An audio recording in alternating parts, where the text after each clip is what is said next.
Bonjour, bonjour à toutes et à tous. Vous avez sans doute entendu parler de l'attentat qui s'est produit à Saint-Pétersbourg dimanche dernier. Alors il se trouve que c'est un endroit que moi-même je connais pour y avoir été invité comme animateur à plusieurs reprises et donc je vais faire cette petite vidéo pour vous expliquer, vous donner un peu plus de détails, une petite mise en contexte de qu'est-ce que c'est que ce café, qu'est-ce qu'on y fait exactement à destination du public français et plus particulièrement du public d'égalité et réconciliation. Alors tout d'abord, ce café, qu'est-ce que c'est? Alors il s'appelle le Street Food Bar numéro 1, que l'on surnomme tous le bar patriote, parce que c'est dans ce café qu'a lieu les réunions organisées par l'organisation Cyberfront Z. Donc vous voyez, Cyberfront Z, c'est ça. Alors qu'est-ce que c'est le Cyberfront Z?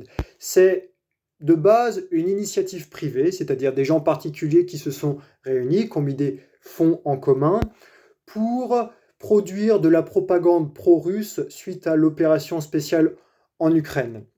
Alors ça consiste en quoi? Eh bien, tous les week-ends, le samedi, le dimanche, il y a un intervenant ou plusieurs intervenants qui sont invités à se présenter, à dire ce qu'ils font, à présenter un projet.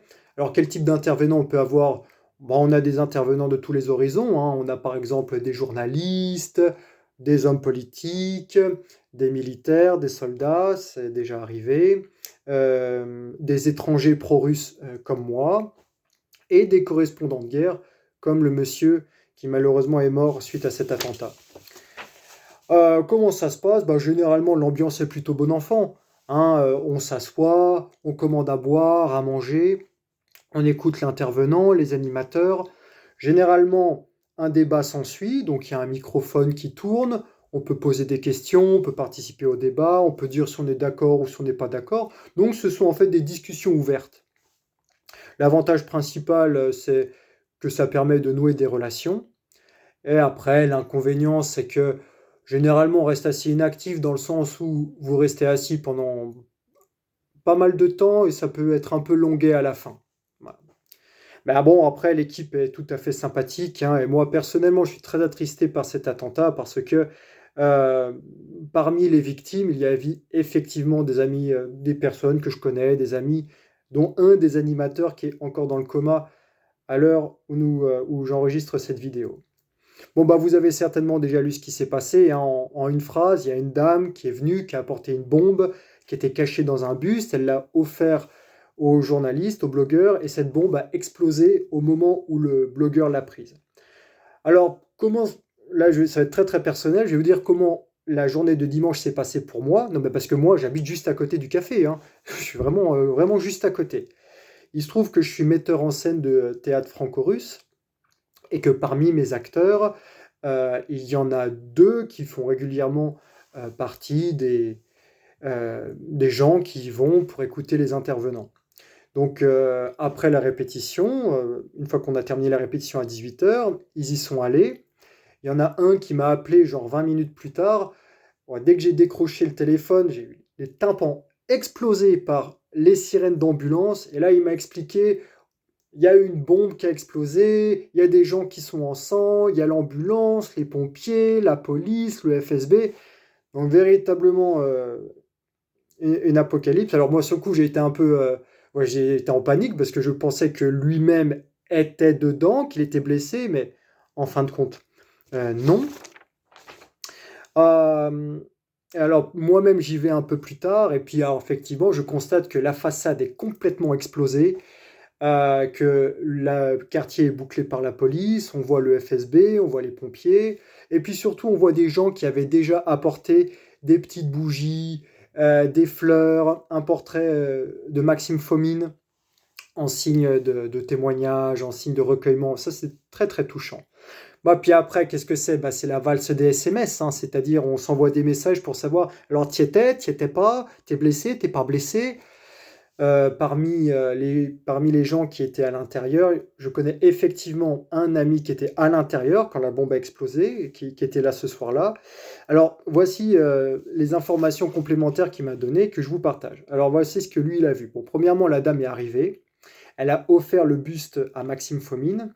Et après ça, visiblement, elle a voulu partir. on se doute pourquoi, mais le blogueur n'a pas voulu la laisser partir parce que visiblement, tenez-vous bien, la dame lui avait tapé dans l'œil. Donc, dans le sens où, voilà, une dame jolie, séduisante, qui lui offre un cadeau, visiblement, il n'a pas eu envie de la laisser partir comme ça, comme quoi ça tient à pas grand-chose. Et ensuite, au moment où Maxime Fomine a donc pris la statuette dans ses bras une deuxième fois, c'est là où la bombe a explosé.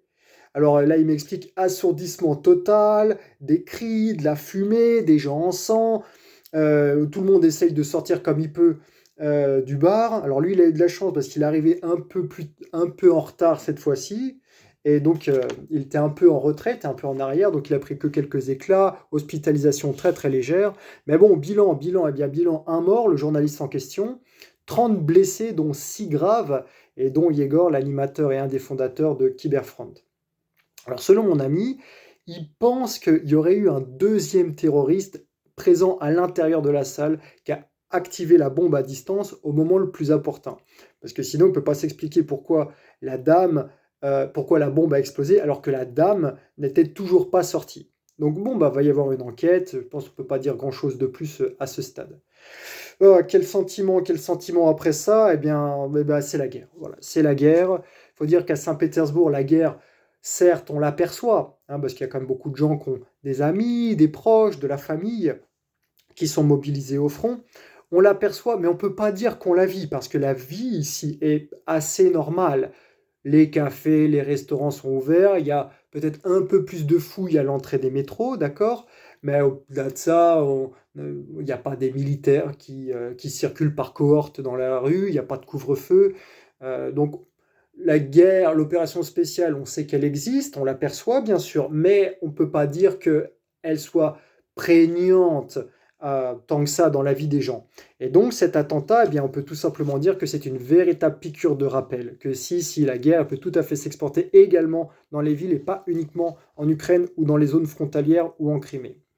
Dernière chose à dire, c'est que malheureusement, c'était imparable, hein, cet attentat, dans le sens où les gens du Cyberfront qui sont assez sympas quand même. L'entrée est gratuite, vous entrez, vous sortez comme vous voulez, il n'y a pas de fouille, il y a personne qui est là pour fouiller dans votre sac ou pour vous fouiller vous-même avant que vous entriez ou sortiez. Donc véritablement, rien pouvait anticiper ce drame. Hier, donc là on est le 5 avril, donc hier le 4 avril, le fondateur de Wagner, Yevgeny Prigojine, s'est rendu sur place pour annoncer des dédommagements financiers aux personnes qui étaient présentes dans le bar lors de l'attentat, ainsi qu'une reconnaissance et un statut officiel pour Cyberfront. Ça veut dire qu'ils vont disposer de moyens et de protection supplémentaires de la part des autorités russes.